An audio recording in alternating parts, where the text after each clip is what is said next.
हमारे द्वारा कहे हुए शब्द क्या पुनः हमारे पास वापस आ सकते हैं? इस प्रश्न का उत्तर मैं आपको एक कहानी के माध्यम से बताती हूँ। एक किसान के पड़ोसी के यहाँ बहुत सारे जानवर थे। एक दिन गलती से खूंटे में बंधी रस्सी ढीली रह गई। पड़ोसी की अनुपस्थिति में जानवर खूंटा तोड़कर किसान के खेत में चले गए और खेत को नष्ट भ्रष्ट कर दिया। इससे किसान का बहुत नुकसान हुआ, लेकिन इसमें पड़ोसी की कोई गलती नहीं थी। किसान ने जैसे ही खेत को उजड़ा हुआ देखा तो उसने पड़ोसी को बहुत बुरा भला कहा। पड़ोसी ने उससे माफी मांगी और कहा कि आपके नुकसान की भरपाई मैं कर दूंगा। इस पर भी किसान नहीं माना और उसने अपने पड़ोसी को बहुत गाली गलौज दी। 1-2 दिन बाद किसान को एहसास हुआ कि पड़ोसी की कोई गलती नहीं थी। खेत तो जानवरों ने उजाड़ा है कि पड़ोसी ने। मैंने उसे बहुत खरी खोटी सुनाई, इस पर भी उसने मुझे कोई जवाब नहीं दिया। उसे बड़ा पछतावा हुआ।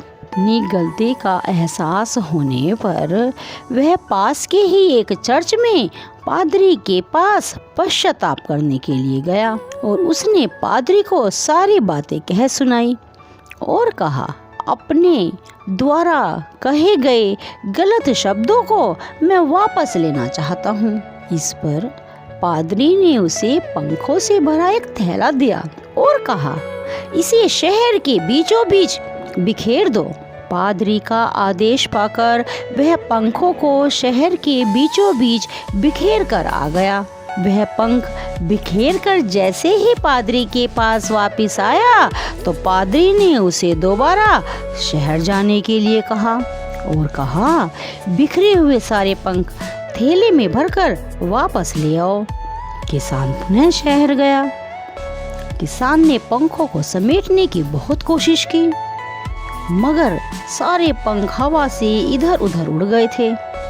उसे एक भी पंख हाथ नहीं लगा और वह खाली थैला लेकर पादरी के पास वापस आ गया।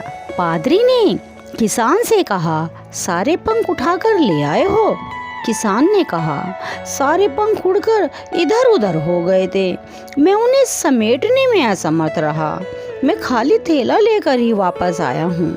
इस पर पादरी ने कहा, यही बात हमारे जीवन पर भी लागू होती है। तुमने बात तो आसानी से कह दी, लेकिन उसे पंखों की तरह वापस नहीं ले सकते।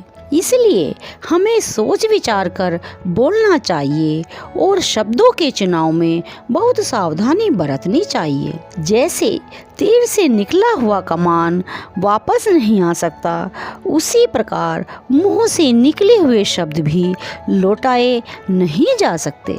इस कहानी से हमें शिक्षा मिलती है कि हमें अगर किसी को कुछ कहना हो तो सोच विचार कर ही कहना चाहिए। अगर आपको मेरी ये स्टोरी पसंद आई हो तो लाइक करें, शेयर करें, वीडियो को सब्सक्राइब करें, बेल आइकॉन को प्रेस करें ताकि आपको नई वीडियो की नोटिफिकेशन मिलती रहे।